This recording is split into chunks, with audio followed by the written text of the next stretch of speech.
네, 에딘버러를 찾아주신 우리 관광객 여러분들, 안녕하세요! 자, 없었던 일이에요. 다시 할게요.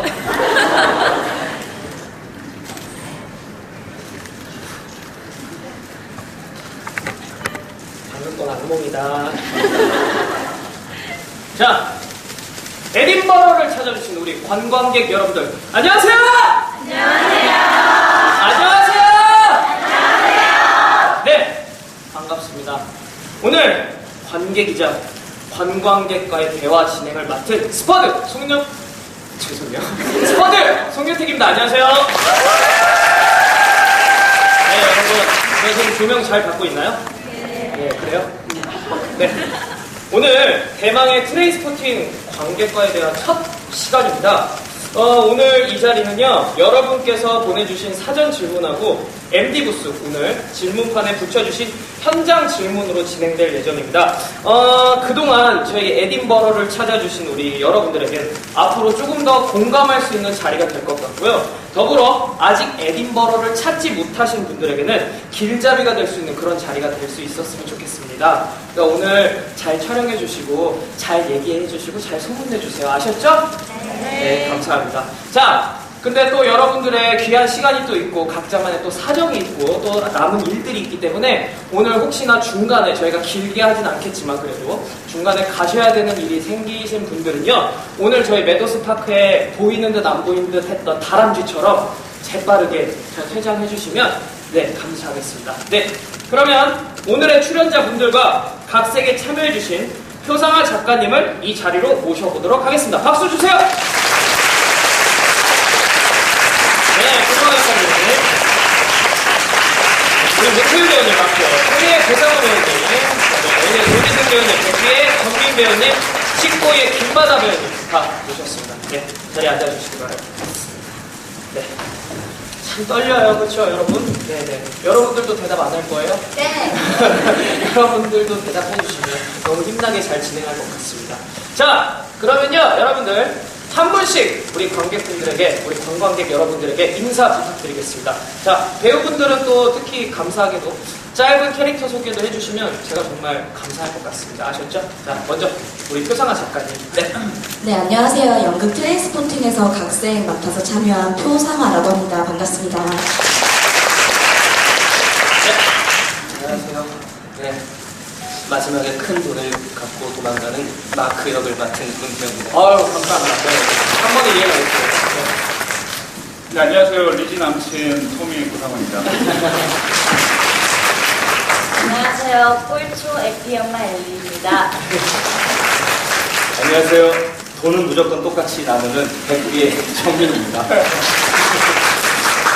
네, 안녕하세요. 가증스러운 에피 아빠 식보입니다. 식보의 김바다. 네, 김바다의 식보이님, 네, 이렇게 다 자리를 하셨습니다. 네, 본격적으로 우리 관람객 여러분들과 또 관객과의 대화 시작하도록 하겠습니다. 자, 트레인스포팅은 짧게 소개해드릴게요. 작가 어반 웰시의 소설로 출간 당시 세간의 이목을 집중시켰는데요.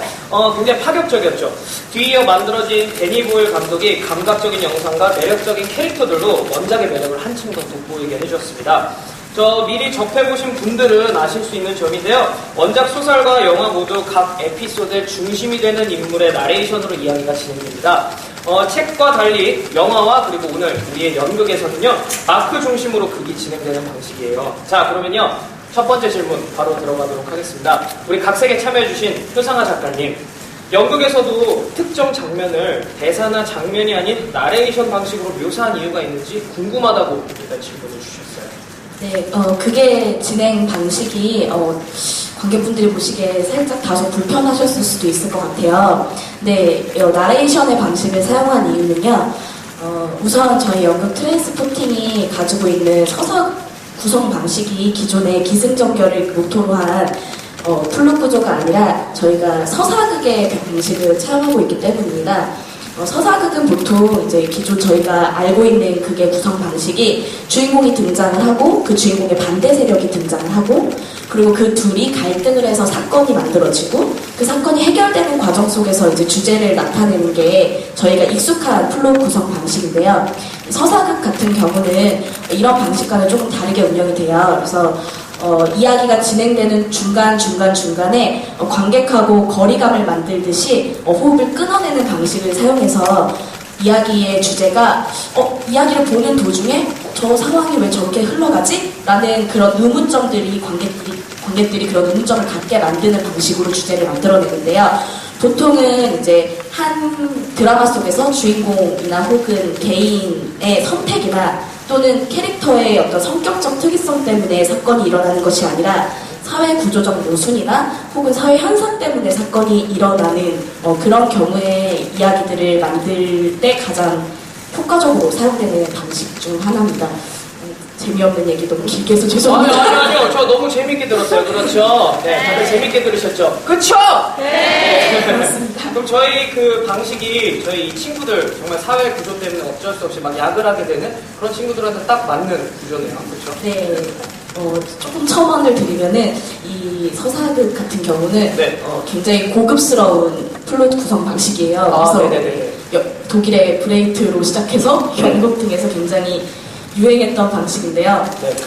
지금 우리 기존에 여기 배우 각 이제 트랜스포팅에 등장하는 인물들이 이런 방식으로 이야기가 소개되는 것이 원작 소설도 역시 기승전결을 사용하지 않는 플롯 구성을 가지고 있어요. 그래서 연극에서도 이런 방식을 통해서 관객들을 만나는 게 트랜스포팅이라는 이야기가 가지고 있는 의미를 전달하는 데 좀 더 도움이 될 거라고 생각해서 이런 선택을 하게 되었습니다. 물론 여러 가지 방식이 있겠지만 고급스러운 방식. 어쩐지 제가 한 번 보고 정말 이해가 잘 되더라고요. 네, 어쩐지 저랑 맞는 그런 방식인 것 같습니다. 네, 자, 다음. 자, 그 다음에 이제 이야기의 중심이 되는 마크, 문태유 배우님께 질문 드릴게요. 많은 분들이 6캐릭터, 나오는 등장인물 6명에 대해 묻는 그 관계에 대해서 묻는 질문들을 많이 해주셨어요. 특히 우리 마크가 나레이션으로 끝까지 친구들에 대한 묘사를 극중에서도 해주는데요. 우리 문태유 배우님이 표현하시는 마크에게 저희 친구들이 어떤 존재인지 좀 궁금합니다. 네. 중간에 그런 대사가 저기 3층에서 제가 하는데 진짜 약물 중독자는 다른 것에는 절대로 신경 쓰지 않는다. 친구도 없다. 저는 제가 생각할 때 마크가 친구들을 바라보는 시선은 거기에서부터 제가 연습을 할 때 좀 만들어냈어요. 물론 어릴 때부터 동네 친구고 우리가 흔히 생각하는 친구들 사이에 우정이 아예 없진 않겠죠.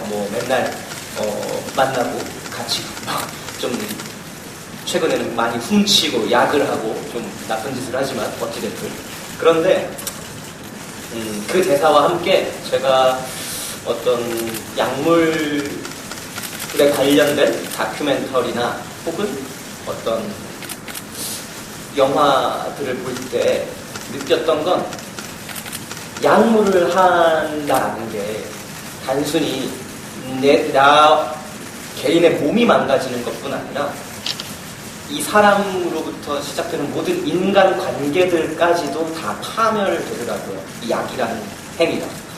그렇기 때문에 저는 물론 저희가 초반에는 막 시끌벅적 막 좀 뭐라 그럴까요?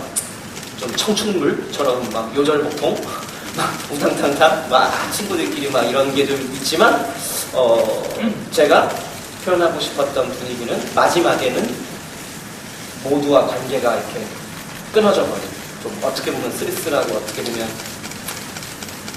외로운 그런 느낌을 내보고 싶었어요. 그리고 이거는 저의 생각이지만 연출진의 생각을 많이 다를 수 있으나 저희가 처음하고 끝에 트레인스포팅하는 장면이 백우처럼 들어가잖아요. 근데 오늘 보셨을 때 기억이 잘 나실지 모르겠지만 저희가 처음 트레인스포팅을 할 때에 막 그 에너지와 이제 맨 마지막에 좀 이렇게 뭐라 그러죠? 기운 다 빠져가지고 이제 완전 헤어집하는 이제 그런 게 지금 제가 말씀드린 이들의 관계가 어떻게 변해갔는지 좀 상징적으로 보여줄 수 있는 분이지 않을까 싶습니다. 말이 길었는데 그래서 결국 저는 친구들을 이렇게 깊은 우정으로 바라보고 있지 않습니다.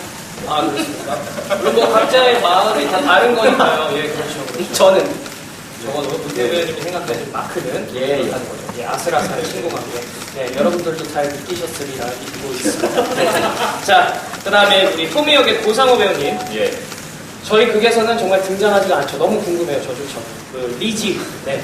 토미 하면 리지, 그리고 리지 하면 토미잖아요. 네. 우리 토미에게 리지는 도대체 어떤 존재길래 네. 궁금합니다.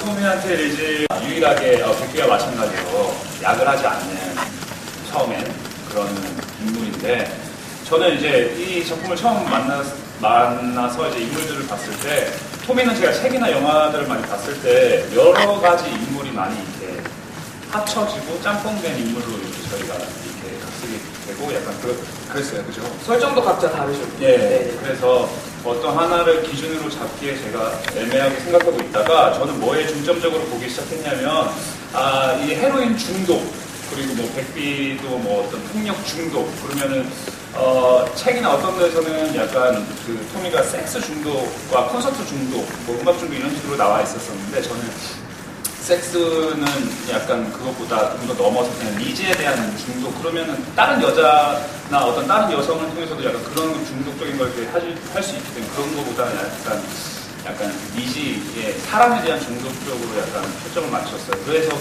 제가 그런 것들이 마크도 중간에 금단 증상을 겪는 것처럼 저도 그런 것들이 사라졌을 때 금단 증상을 경험하시면 그게 다른 방향성으로 향하게 할 수 있는 그런 원동력이 될 수 있는 그런 매개체가 되는 리지. 정말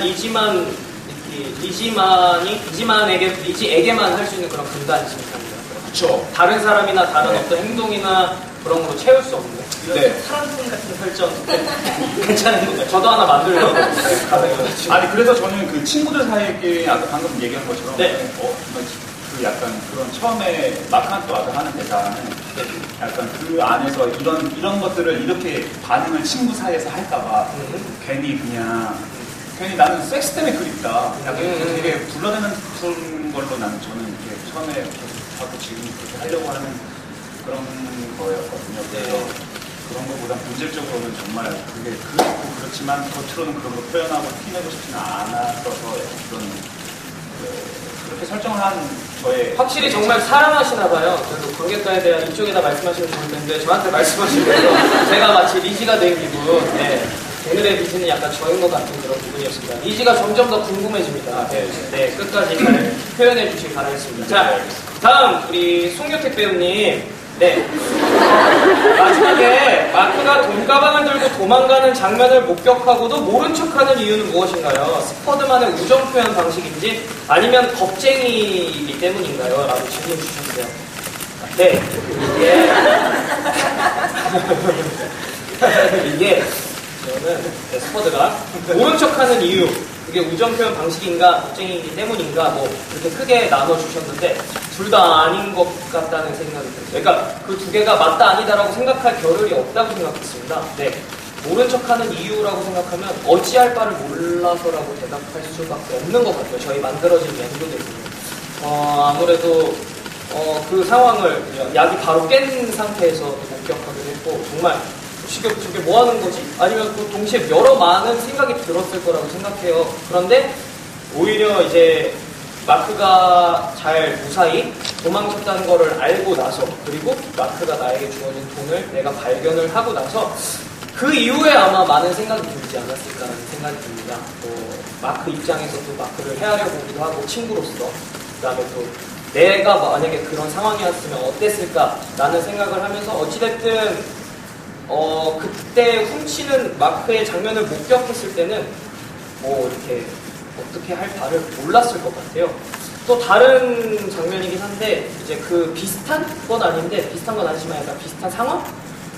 이제 재판실에서 어떻게 보면 같이 입을 맞춰놓고 그다음에 제가 대답을 잘못해서 이제 저는 이제 금고형을 선고받게 되고 마크는 집행유예를 선고받게 되잖아요. 맞죠? 예. 제가 잘 이해한 거 맞죠? 하면서도 참. 네. 그렇게 하는데 아마 그런 거 같은 경우에는 서로 얘기한 와중에 저로 인해서 시작된 제 잘못으로부터 시작된 거기 때문에 쉽게 그런 상황에서는 인정하고 그러니까 그렇기 때문에 마크에 대한 원망이나 이런 것보다는 저로 인한 자책이 좀 더 클 것 같다는 생각이 들었어요. 물론 이제 영화에서는 표현됐을 때 마크가 이제 가택 그 집에서 이제 치료를 받고 있을 때는 그 죄책감 때문에 환영이 스퍼드가 막 죄수복을 입고 나오는 장면이 있거든요. 그래서 마크에게 더 그런 벗어나고 싶은 환영처럼 나오는 게 있는데, 그와도 달리 이제 스퍼드 입장에서는 또 그렇게 마크를 원망하지는 않았을 거라는 생각이 들어요. 그러니까 이제 나중에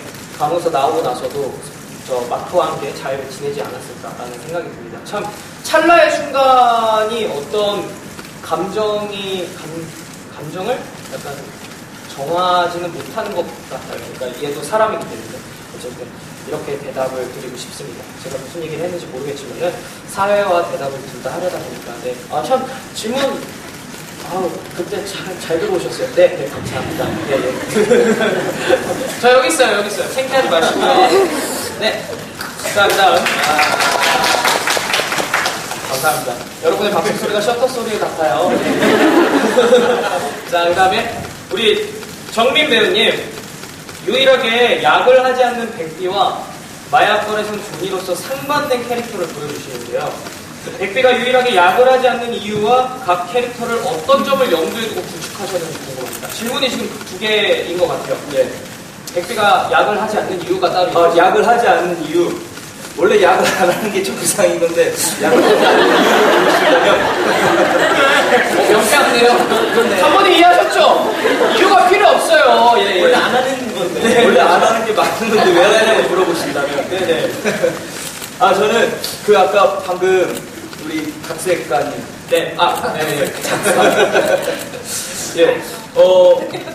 그 고급진 플롯 구성을 저는 순간 딱 이해를 했어요. 이게 작품에서 어쨌든 선택하라, 그게 저희 작품의 주제잖아요. 인생을 항상 선택을 하면 자기가 선택하고 책임지고. 근데 거기에 거기에 딱 부합하는 캐릭터가 하나 딱 들어있는 게 저라고 생각하거든요. 약을 하는 자와 안 하는 자, 마약을 하는 자와 마약을 판매하는 자. 뭐 보면 다 그렇거든요. 뭐 그레이엄도 뭐 당하는 자, 방치하는 자, 경찰도 마찬가지고, 뭐 집행하는 자와 그 안 하는 자. 이거는 같은 인간끼리 누가 그거를 결정하느냐라는 건 없는데 스스로 선택을 하고 자기 역할을 충실을 하는 거잖아요. 그래서 이런 구성에 꼭 필요한 인물이 있어야, 그래야 그 선택이라는 갈림길을 항상 할 수 있는 존재가 필요하다라는 거에 제가 그 인물을 모두 맡아서 하고 있다고 생각을 해서 약을 안 하는 이유도 그렇게 생각을 하고 있고요. 뭐 모든 캐릭터도 거기에 이제 좀 부합을 해서 다른 나오는 보편적인 인물들하고 조금은 상반되게 뭔가 연기 패턴이든 뭐 어떤 면에서 다 다르게 좀 해줘야겠다, 상반되는. 그래서 그런 식으로 다 좀 캐릭터를 잡아서 하고 있습니다. 지금 그 뒤에 질문까지 다 답변을 해주신 거예요? 아니요, 맞습니다. 네, 명쾌하게 해주셨어요. 다 선택하고 계시죠, 그럼 캐릭터에서, 그렇죠? 그렇죠. 네. 뭐 선택하고 계시죠? 우리 톰이 부상을 약을 콘서트. 맞아, 콘서트도 선택했고 약을 선택했고. 네, 우리 엘리 조지생 배우님. 예? 약을 선택. 예. 알겠습니다. 네, 여러분은 반대를 선택하셨죠.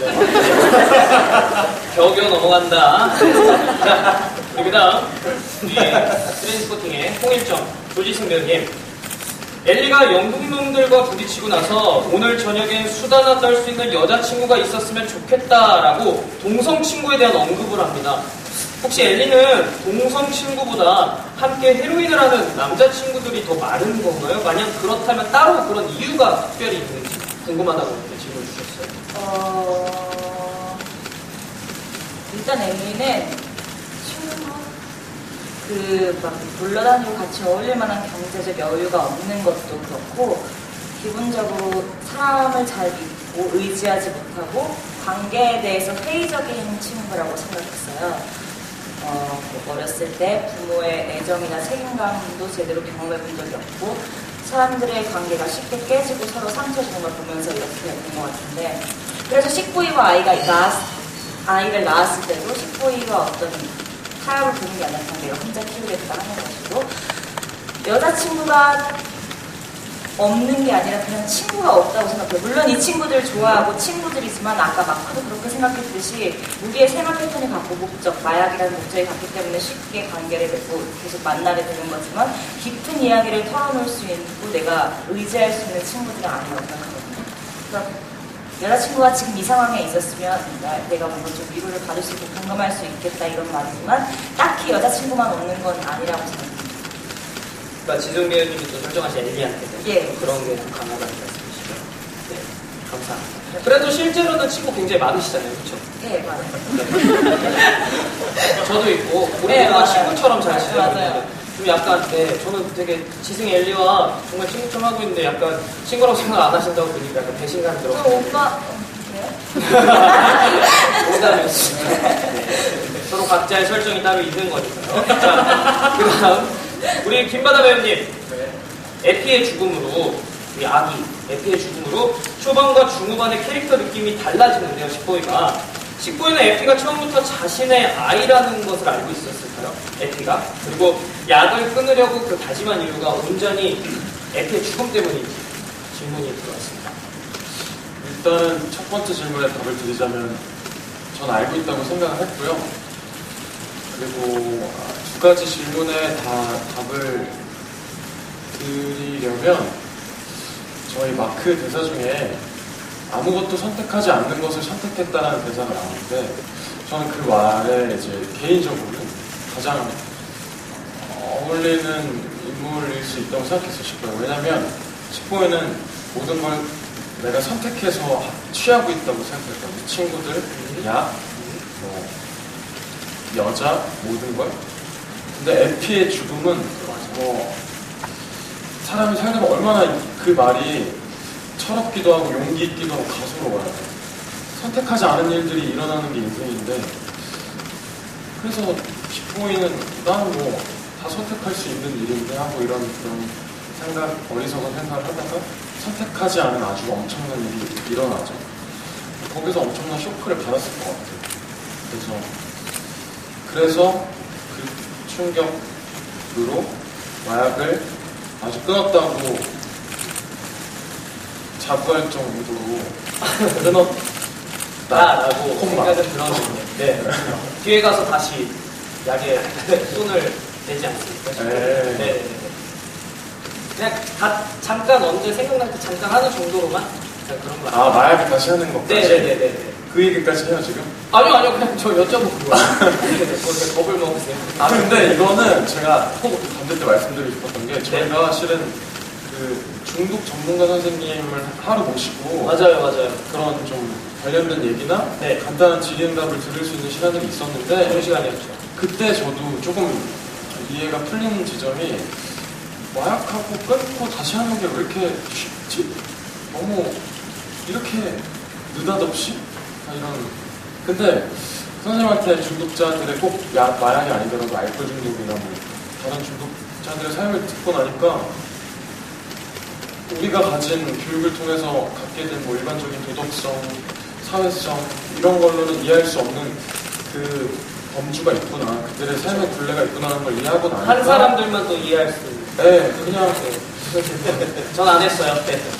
다시는 안 할 것처럼 끊었다가 다시 하고 이런 게 그들의 굴레일 수 있겠구나. 친구도 그 굴레를 똑같이. 그쵸. 저랑 똑같은 생각이에요.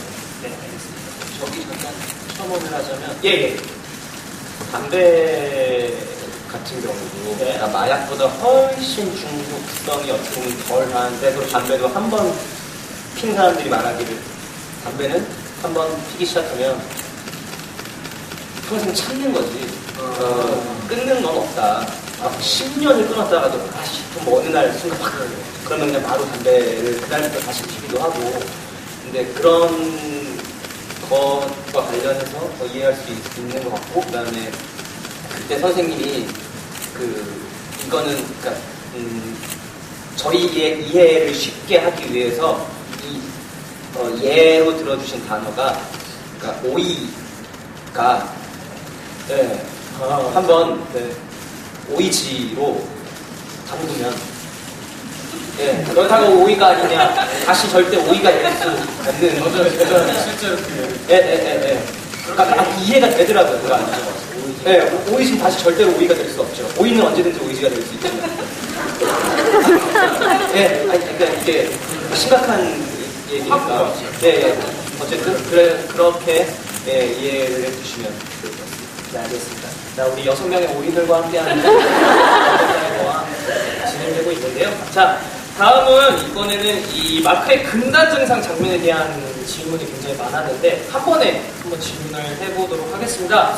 우리 엄마가 우리 마크에게 스테이크를 먹을 때 마크는 나 한 번도 좋아한 적 없어 이렇게 얘기를 하는데 엄마는 아니야 넌 항상 고기를 좋아했어 라고 말하는데 둘의 기억이 그렇게 다른 이유가 무엇인지 그리고 엄마가 마크한테 칙칙폭폭 귀찮으리를 하면서 음식을 먹여주는 건 어떤 의미를 갖고 있는지 우리 태유 배우님과 지승 배우님의 생각이 궁금합니다. 예, 일단 제가 그렇게 안 그랬어! 연기를 한다는 거에 되게 충격적이죠. 여기까지 전달해드리기 위해서 약간 과장됐죠.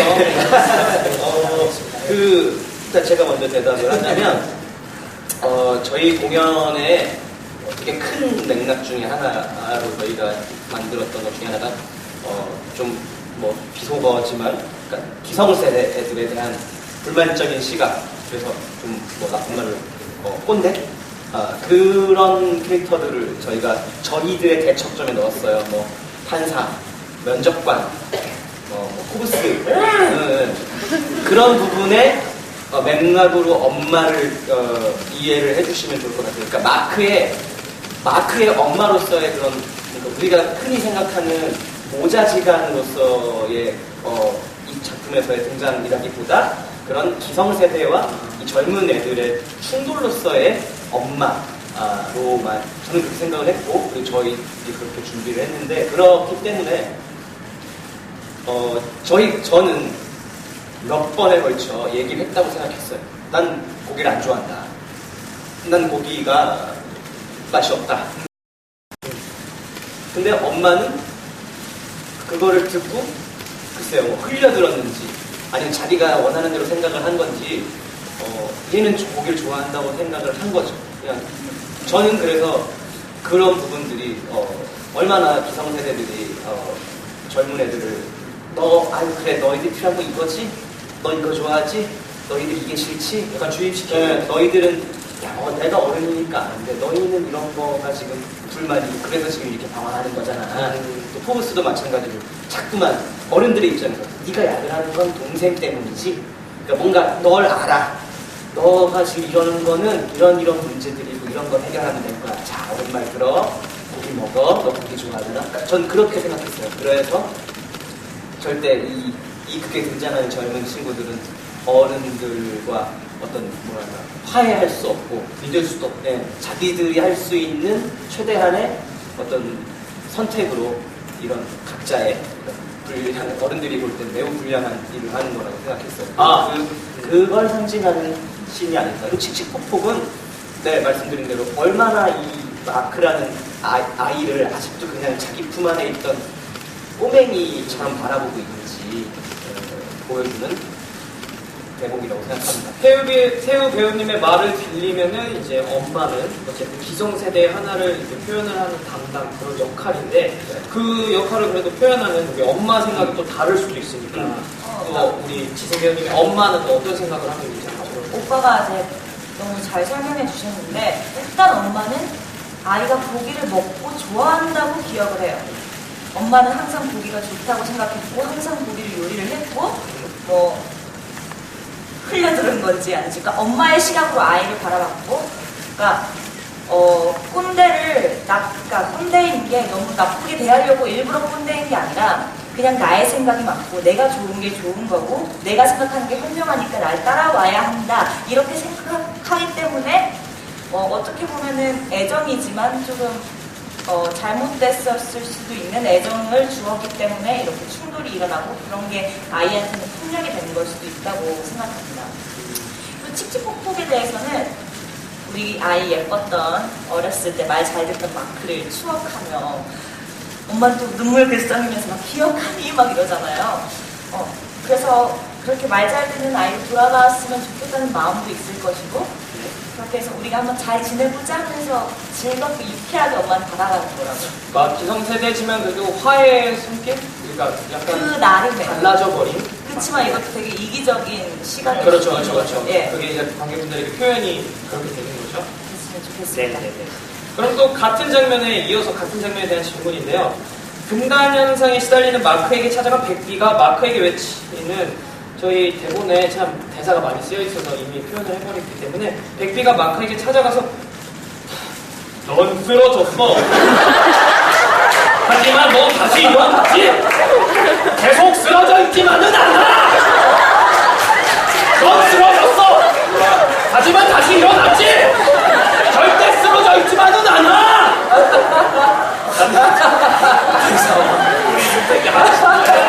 야, 아까부터 다 똑같아요. 대사와 마지막에 짓는 그 미소의 의미 궁금합니다. 마지막에 미소를 짓나요? 제가 안 봐가지고 한번 그 대사와 미소의 의미 몫인 거 아니죠? 예. 한번 들어보도록 하겠습니다. 질문 해주세요. 아, 저 질문. 뭐하러 혼자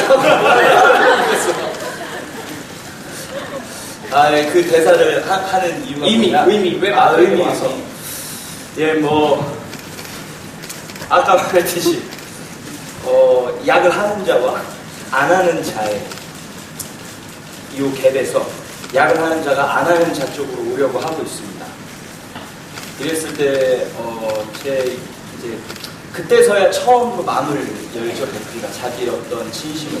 왜냐면 나와 이제 같은 길을 가겠다라고 선택한 사람에게 자기의 어떤 본능적으로다가 이제 그때 뭐 쓰러졌다 뭐 일어나 뭐 할 수 있을 거다 뭐 이렇게 위로를 해주는 건데 이거 뭐 좀 근사하게 뭐 있어 보이게 좀 얘기하자면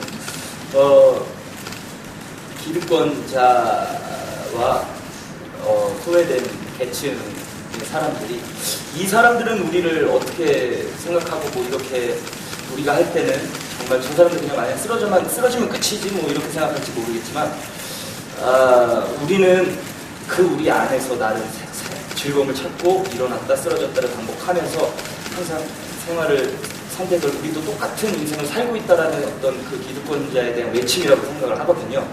그래서 굳이 앞에 있는 마크를 두고 끄야! 이렇게 하는 이유가 예, 뭐 그런 의미에서도 좀 소리를 치는 것도 있었고 예, 그랬습니다. 그러면은 마지막에 짓는 미소의 의미도 약간 일맥상통하는 그런 겁니다. 그렇죠. 그 미소, 우리도 충분히 웃으며 즐겁게 살고 있다는 어떤 저만의 알 수 없는, 그래서 소심하게 조명이 꺼질 때쯤 오늘 이렇게 딱 웃고 마는데 그걸 또 봤어. 그래도 그 미소가 매력적이니까 또 어떤 의미가 있나 생각으로 또 보신 거 아닐까요? 얼마나 매력적인 맞습니다. 네, 알겠습니다.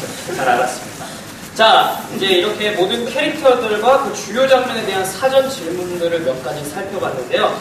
다시 한번 이렇게 트레인스포팅의 지대한 관심 너무너무 감사합니다. 네, 그럼 사전 질문의 마지막을 한번 장식해보겠습니다.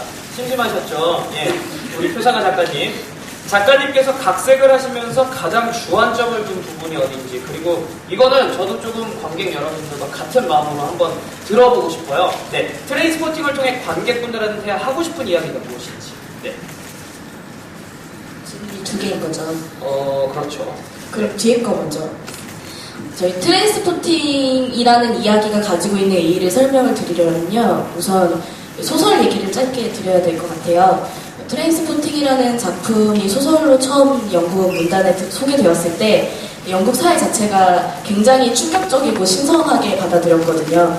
지금 2018년인 지금까지도 사실 영국은 암암리의 계급이 존재하는 사회잖아요. 그래서 다만 그냥 그것을 우리나라처럼 소득 계층으로 분배한다라기보다는 예술 계통에 종사하고 있는 사람들조차도, 특히 배우들조차도 자기 계급에 맞지 않는 역할을 맡지 못한다든지 기회가 주어지지 않는다든지, 그리고 각 계층마다 사용하고 있는 언어도 조금씩 다르죠. 그래서 영국이 가지고 있는 되게 고착화되어 있는 계급 사회 안에서 아무도 궁금해하지 않을 것 같은 하층민들의 이야기를 다뤘다는 점에서 트레인스포팅이 영국 문단에 사실 안겨준 충격은 굉장히 했는데요. 왜냐하면은 하층민들의 어떤 성공 신화를 다룬 것도 아니고 뭐 하층민과 뭐 상류층의 어떤 달달한 로맨스를 다룬 것도 아니고 그냥 처음부터 끝까지 실패한 인생, 아무도 담고 싶어하지 않는 인생을 처음부터 끝까지 계속 집요하게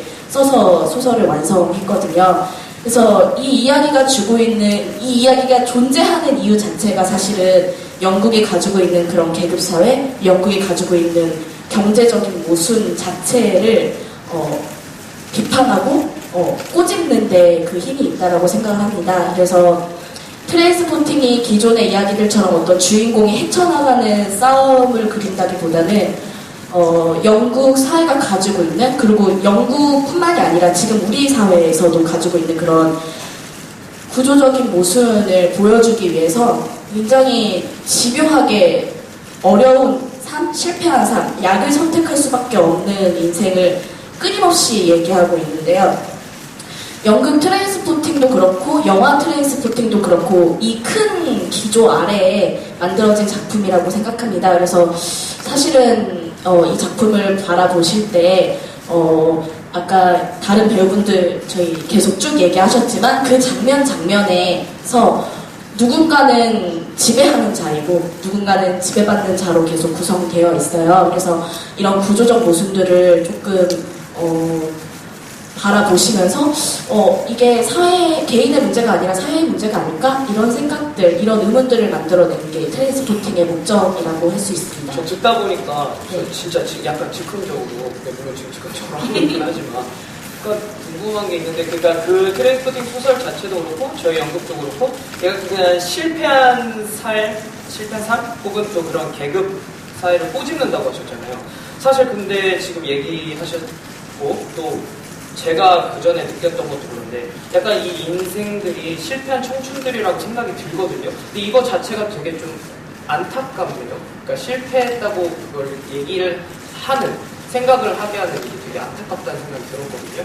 그러면은 이걸 뭔가 인생 청춘으로서 그걸 다시 아래 시각으로 받아들여야 되는 건지 좀 궁금해요. 네, 그러니까 조금 더 내가 지금 약간 그들보다 여기 나와 있는 청춘보다는 좀 내가 더 낫다라는 입장으로 보기 때문에 실패한다고 볼 수도 있고 그렇게 할 수도 있는 거잖아요. 네. 가장 실패한 인생을 다룬 것은 맞는데 우리가 그것을 동정의 눈빛으로 바라본다기보다 우리 삶이랑 같이 반추해 볼 수 있을 것 같아요. 이를테면 제 상태가 썩 괜찮진 않지만 저는 물건을 되게 많이 사거든요. 밤마다 계속 물건을 사는데 이게 사실은 제 인생에서 뭔가 채워지지 않는 것들 때문에 계속 이런 행동을 계속 반복하고 있는 거죠. 네, 그것처럼 사실은 현대인들이 가지고 있는 가장 고질적인 문제가 모든 사람들이 다 중독자이고 뭔가에 중독되어 있다고 생각해요. 그게 다만 사회적으로 허용된 곳에 있느냐, 사회적으로 허용되어 있지 않은 곳에 있느냐. 그래서 사실은 이들의 모습이 가장 어떻게 보면 제일 위험한 것을 선택한 인물들이기도 하지만 내 삶과 또 한번 반추해 볼 수 있는 지점이 있다고 생각합니다. 네, 알겠습니다. 저도 다양한 관점으로 다시 한번 또 보도록 하겠습니다. 네. 제가 항상 잘난 맛을 살아가지고 약간 그랬나 봐요. 네. 예.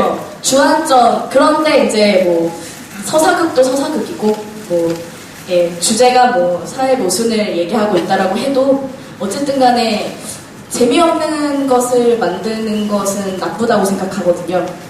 그래서 어떻게 하면 재미있을 수 있을까에 대한 고민을 사실 제일 많이 했는데요.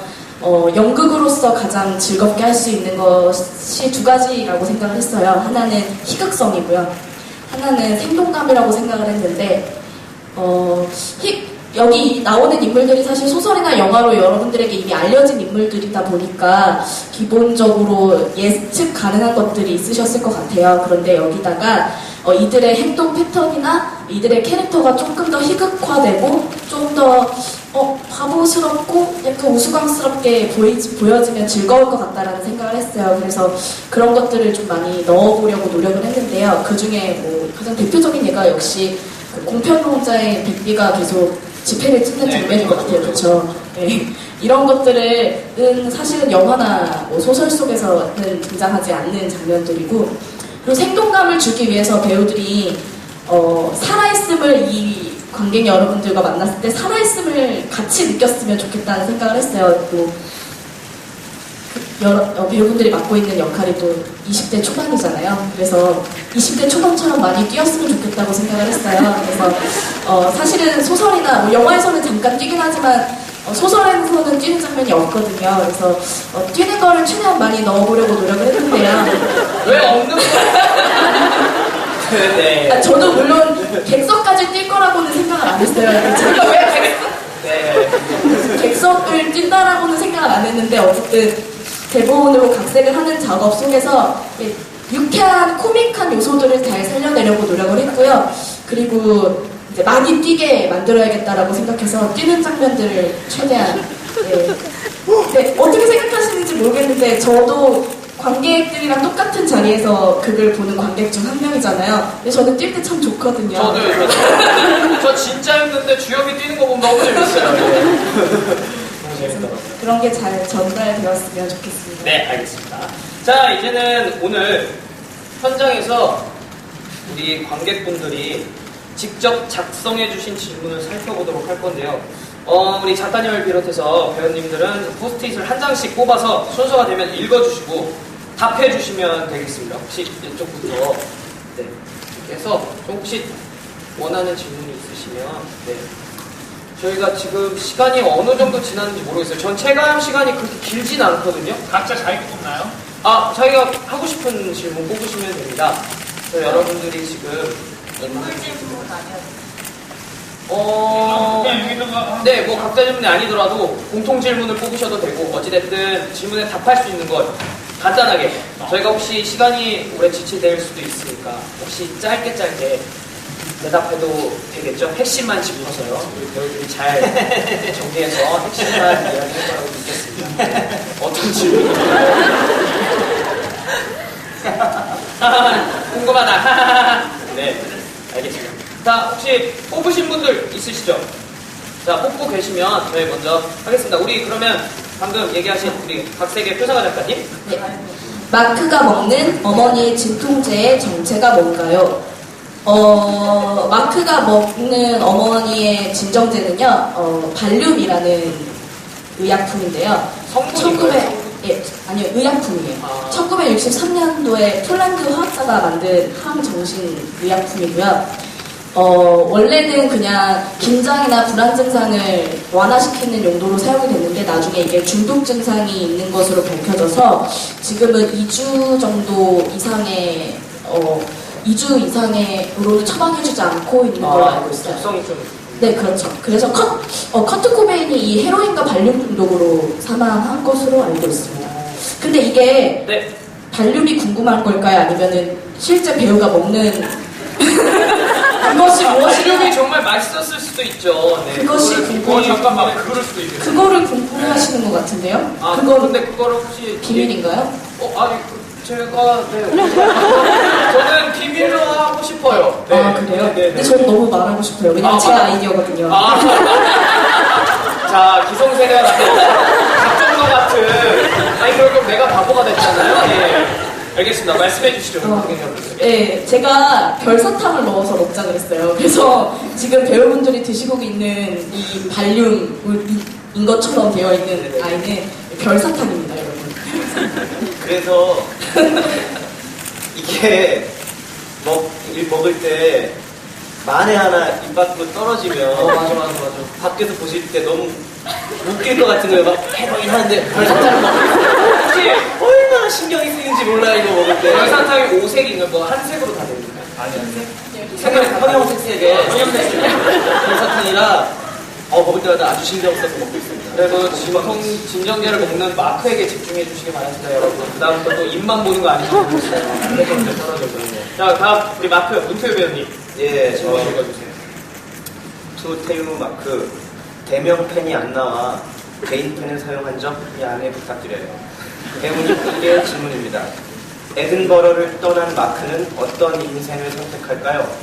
약은 못 끊을 것 같긴 한데 배우님 생각이 궁금합니다. 제 글씨도 해롱해롱하네요. 막공까지 이제 아프지 마세요. 네. 이 부분은 어떻게 보면 제가 이 작품을 바라보는 태도의 문제이기도 한데요. 마크를 연기하고 마크로서는 행복하게 살았으면 좋겠죠. 근데 제가 이 작품을 준비하면서 바라본 약물 중독자들, 그리고 아까 말씀하신 그 약물 중독자들을 평생 치료하고 그분들의 갱생을 도와주시는 분들의 시각으로 볼 때 약물 중독은 네, 결말이 행복하면 안 된다고 생각했어요. 약물을 한 사람의 결말이 네, 아름답거나 행복하면 안 될 것 같다. 그러면 안 된다. 라고 저는 생각을 했고, 그래서 마크는 에든버러를 떠나서 제 바램은 그렇지 않지만 제 생각은 약을 또 구입하고 약물에 좀 더 많은 돈이 생겼잖아요. 네. 그러면 사실 약물과 돈은 뗄래야 뗄 수가 없거든요. 원래 약을 구하려다가 돈이 모자르니까 이젠 돈을 구하려고 절도자가 되고 범죄자가 되는 거예요. 악순환이죠. 근데 이제 돈도 많으니 얼마나 더 양질의 약을 취했을까요? 제가 생각할 땐. 네. 그래서 물론 제가 알기로 트레인스포팅 2 영화도 나온 걸로 알고 있고, 네네. 그리고 작가의 의도 혹은 뭐 모두가 생각이 다를 수 있겠으나 저는 에든버러를 떠난 마크는 불행하게 약을 다시 손대고 하는 삶을 살았을 것 같습니다. 안타깝네요. 그렇죠. 하지 말았어요. 약을. 너무 마크 혼내시는 거 아니에요? 네, 아니 아까 말씀하신 그 약의 약 이야기와 약간 인변상품. 네. 약은 특히나 많이들 이 작품의 정보를 접하셨을 때 아실 수도 있는데, 그 어떤 약물 종류, 스피드, 바이룸, LSD, 애시드, 등등등, 우리가 흔히 우리나라에서 얘기하는 그 필로폰 등등등, 이 무슨 약물표가 있대요. 그 약물을 연구하시는 분들의 그 표의 제일 끝, 제일 높이 있는 게 헤로인이래요. 이거는 그냥 아예 다른 마약들하고 아예 급이 다른, 거의 안드로메다에 가 있는, 이거는 하면 그냥 끝. 네. 그런데 우리가 하는 게 헤로인이기 때문에 더더욱이나 좀 더 양질의 헤로인을 했겠죠. 양질이 어떤 식구이가 갖고 있는 최상품 같은. 하여튼 그렇게 이해를 해주시면 오이지가 된 마크. 자, 다음 고상호 배우님. 네, 전 두 개. 두 개나. 네. 세상에. 티오 송유택 배우님. 나? 텍스퍼드의 순수하면서 귀여운 역을 연기해주고 계신데, 만약 다른 배역을 할 수 있다면 이것만은 자신있다 하는 배역이 무엇입니다. 사실 아까 질문하면서 많이 비쳤죠. 나 거기 안 좋아해. 넌 쓰러졌어. 이런 거나. 다 할 수 있다. 약간 감정 표출이 이렇게 쭉쭉 되는 게 너무 적절하거든요. 네. 뭐요? 그래서 가슴 답답하다. 정말 자기 얘기하는 거 아니에요? 충분히 자기라고 얘기하래요. 충분히 잘해주고 계셔서 제가. 아니, 자기라고 얘기하래요. 아니, 저는 안 따라요. 욕심이 안 나요. 너무 잘해주고 계셔서. 어쨌든 약간 모든 캐릭터들이 이제 좀 약간 저한테 이제 매력적으로 다가오는 것 같습니다. 처음에는 진짜 저도 대본 보고 이러고 어떻게 연기하지? 막 이랬는데 이제 내 거 좀 되고 나니까 또 다른 사람, 남의 떡이 더 커 보이기 시작하더라고요. 예, 그렇습니다. 아니면 토미가 갖고 나오는 고양이 하고 싶기도 합니다. 고양이로 잘해. 네. 다음 질문. 네. 저는 질문들이 거의 다 네. 이 질문밖에 없더라고요. 그 애드립에 관한 얘기가 제일 많은 선생님. 네네네네. 네. 그중 항상 토미가 선생님 묘사하느라 힘드시잖아요. 네. 이번에는 토미가 원하시는 선생님을 마크가 묘사해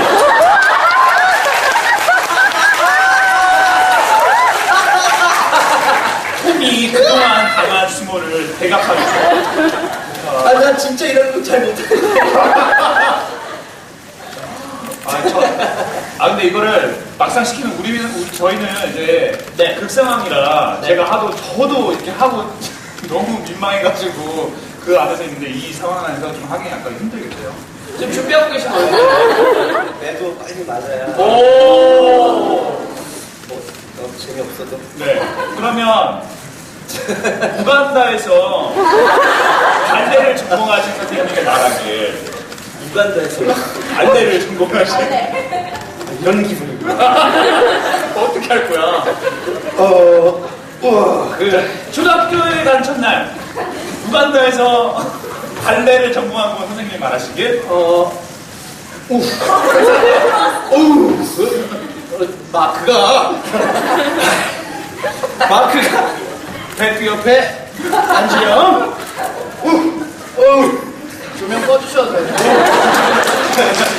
박수주세요. 이거 누구야? 누 감사해요. 예, 감사합니다. 와. 자, 매를 먼저 가는 게. 종무형도 시키고 싶다. 네, 반대쪽 오세요. 네. 그 다음 우리 조지승 배우님. 토미가 진짜 고생. 저는 인물에 관한 질문은 아니고 예. 다이어트 하셨다고 들었는데 지금 이 순간 가장 먹고 싶은 음식은 있어요. 다이어트는 사실 이틀 이상 못했는데 먹고 싶은 게 너무 많이 떠올라가지고 저는 메가박스 치즈 팝콘이 제일 먹고 싶은데 치즈 카라멜 반반에서 치즈 좀만 더 많이 주세요. 근데 메가박스 분당 서현점이 제일 맛있고요. 그리고 동대문도 괜찮고 고속터미널점 코엑스로 왔다 갔다 해요. 그리고 나머지 메가박스는 맛이 없습니다. 참고하세요. 이 발언으로 인해 다른 메가박스가 또 선전할 수 있겠네요. 그쵸? 네, 근데 지승 배우님의 또 입맛이긴 하지만 또 다른 메가박스가 우리가 질 수 없다 네. 해가지고 또 분발할 수 있는 거니까요. 근데 어디가 제일 맛있다고요? 가본. 분당 서현점. 너무 멀다. 서울에 사신다면 동대문이나 고속터미널점. 예, 알겠습니다. 지금 어찌됐든 메가박스 치즈 팝콘이 제일 먹고 싶다. 치즈 카라멜 반반. 치즈 카라멜 반반. 치즈 좀 더 많이. 근데 오늘 열심히 하셔서 오늘 이따 심야영화 보러 가시면서 사 드셔도 될 것 같아요. 네네네. 맛있게 드세요. 네. 성민 배우님. 저는 카라멜 바꾼 거예요. 아니요. 아니, 그건 나도 좋아해요.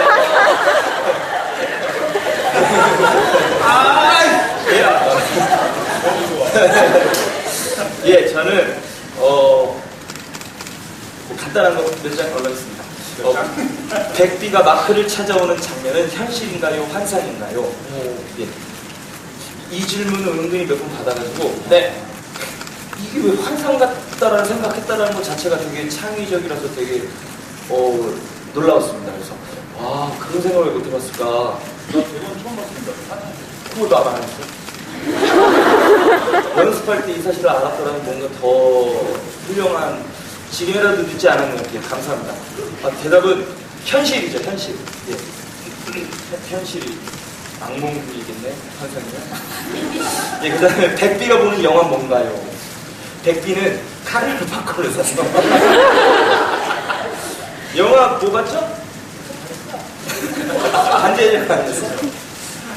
처음에 이게 영화를 저희가 본다는 설정으로 해서 뭐 리즈 만나러 갈 때 뭐 영화 보러 간다 뭐 이런 식에서 뭐 연습할 때. 네, 이런 게 있었는데 그때 뭐 해리포터랑 뭐 반지의 제왕 뭐 이런 거 나왔었는데 이제 않는가 봐요.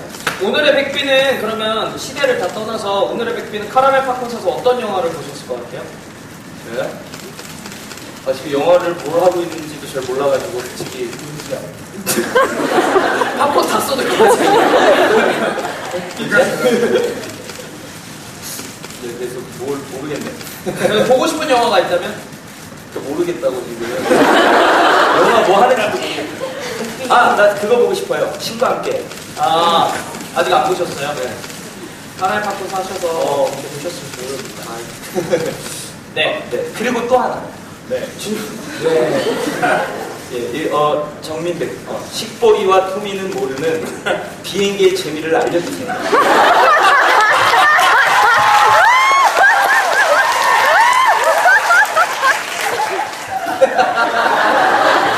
좋아. 근데 이게 힘들어. 근데 이게 상당히 상당히 배우님 비행기를 약간 조카분들한테 많이 태워주시나요? 많이 되어졌죠. 무섭다고 울기도 하고. 실제로 정말 진짜로 무섭긴 해요. 높이가 있어가지고 좀 가까워서 또 정민 배우님 다리가 기시잖아요. 형, 한 사람만 타기. 형도 가위바위보 진 사람 한 명만 탈게.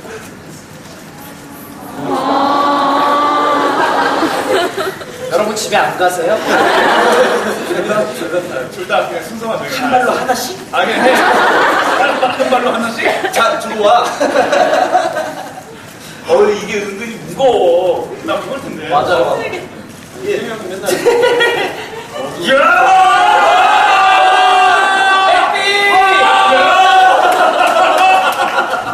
우와! 재밌지? 야, 처음 느껴본 기분이야. 어쩌다고? 나 약간 궁금했어요. 식구에 비행기 한 타가 아니야. 나 궁금하네. 아니, 나하고 지금 힘들어서.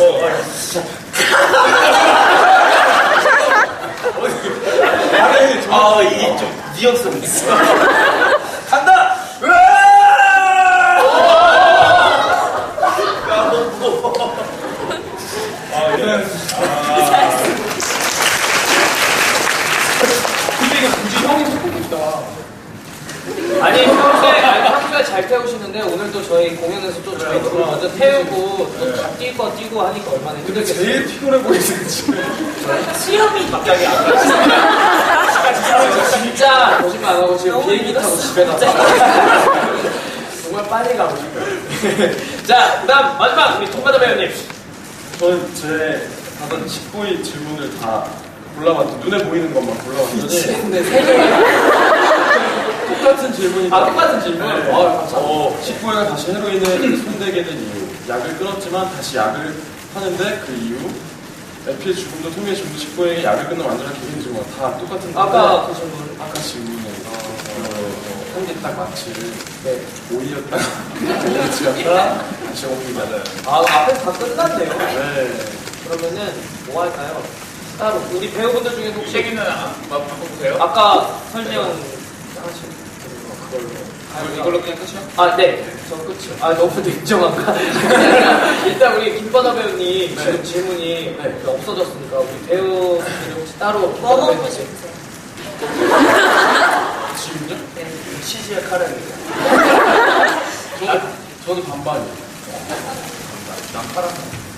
서로 팝콘 우리 서로 취향에 대해서 알게 됐습니다. 우리 권태호 배우님 벌레 여기 나왔어요? 네. 같은 얘기인가? 엘리 식보이의 아기의 죽음은 그들의 인생에 영향을 끼쳤을까요? 아니면 결국 살아온 방식을 다시 이어갈까요? 뭐 같은 비슷한 예. 그렇습니다. 네, 그럼 좀 약간 같이 하는 식으로 할게요. 배우님들이 연기하기 가장 어려웠던 장면이 있을까요? 라고 하는데 혹시 대답하실 분 따로 있으세요? 마크가 네. 먼저 대답하는 게. 네? 마크가 먼저 대답하는 게. 네네네네. 금단 증상 연기를 할 때 네. 그 금단 증상이 일단 기본적으로 추위, 그다음에 뭐 땀, 맞아, 네. 이런 거다 보니까 사람이 몸이 이제 추운 걸 하다 보면 움츠리잖아요. 그 상태에서 이제 그 씬이 좀 저희가 한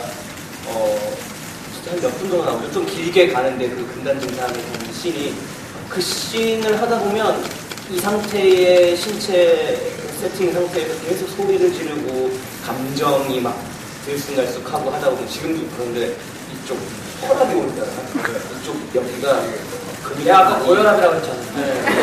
근육도 많이 뭉치고 그러니까 힘든데 실제로 제가 약간 이 공연을 마치고 집에 갈 때는 멀미도 좀 나요. 그러니까 네, 정말 좀 신체적으로 좀 무리가 오는 씬인 것 같아요. 금단증상. 근데 그 씬을 그렇다고 좀 뭐라고 그럴까요? 살살 할 수도 없고, 네, 그 씬이 제일 힘듭니다. 금단증상 씬. 마크 힘든 거에 비하면 뭐 우리는 진짜 맞아요. 저 마크 많이 힘들다 얘기하면 안 되죠. 그렇습니까? 알겠습니다. 자, 그러면 이렇게 또 우리 오늘 받은 질문들에서 또 이렇게 답변을 몇 개 해드렸는데요. 자, 어떻게 보면은, 자, 이제는 관객과의 대화 대화를 약간 마무리해야 될 시간이 온 것 같습니다. 자, 이 시간을 통해서 조금이나마 우리 여러분들의 가려운 곳이 좀 해소가 되었길 바랍니다. 자, 다시 한번 트레인스포팅에 대한 관심 너무나 고맙습니다. 네. 자, 어떻게 보면은 주어진 시간 안에서 많은 이야기를 드린 것 같다고 생각이 드는데요. 참 어떻게 보면 아쉬움이 남기도 합니다. 아쉬움이 남으신 분들은 내일도 진행되니까요. 인터파크에서만 예배가 가능하죠, 저희. 네. 맞나요? 네, 인터파크에서 남은 자리 또 이렇게 잡으셔서 또 내일 관객과에 대한 또 더 다른 재미가 있을 테니까요. 또 다른 배우분들은 또 관객과에 대한 또 기대를 해주시고요. 마지막으로 우리 작가님, 네. 이 소감을 한번 대표적으로 들어보도록 하겠습니다. 네. 네, 저는 주로 저 뒤에 앉는데요. 앉아가지고 관객 여러분들이 앞자리를 이렇게 쭉 한 명 한 명 채워주시는 뒷모습 보면서 그냥 이렇게 귀한 시간 내주셔서 여기까지 오시는 게 너무 감사하다 이런 생각을 속으로 해요. 앉아가지고. 근데 이렇게 뒷모습이 아니라 그쵸? 뒷모습이 아니라 앞모습을 뵙고서는 이렇게 말로 사실 하는 거는 처음인 것 같은데요. 귀한 시간 내주셔서 여기까지 찾아와 주시고 박수 쳐주시고 호응해 주셔서 정말 너무너무 감사합니다. 고맙습니다. 자, 너무나 멋있는 마무리 멘트였습니다. 자, 여러분 트레인스포팅 이제 딱 반을 달려왔습니다. 정말 남은 기간도 저희가 열심히 달릴 테니까요. 에딘버러 많이 앞으로도 찾아주셨으면 감사하겠습니다. 자, 긴 시간 동안 자리해주셔서 감사드립니다. 고맙습니다. 자,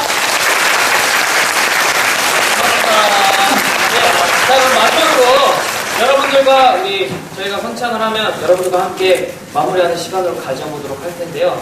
힘찬 구호와 함께 우리 각자의 집으로 돌아갈 시간이에요. 자, 어떤 구호, 저희 백비, 네, 설명해주세요. 예, 다 알 겁니다. 하겠습니다. 아니요. 그래도 혹시 모르니까. 저는 좀 모르겠거든요. 그 설명을 좀 친절하게 간단하게만 해주시면 같이 우리 1, 2층 다 준비되면 하는 걸로. 저는 무조건 똑같이 공평하게를. 이거 봐, 몇 명만 알잖아. 또 똑같이 하면 공평하게라고 하는 겁니까? 자, 모읍시다, 저희. 관객분들 다 똑같이 따라해 주셔야 돼요. 아셨죠? 네. 해주실 거예요? 네. 2층도 해주실 거죠? 네, 알겠습니다. 백비의 선창으로 한번 해보겠습니다. 자. 저는 무조건 똑같이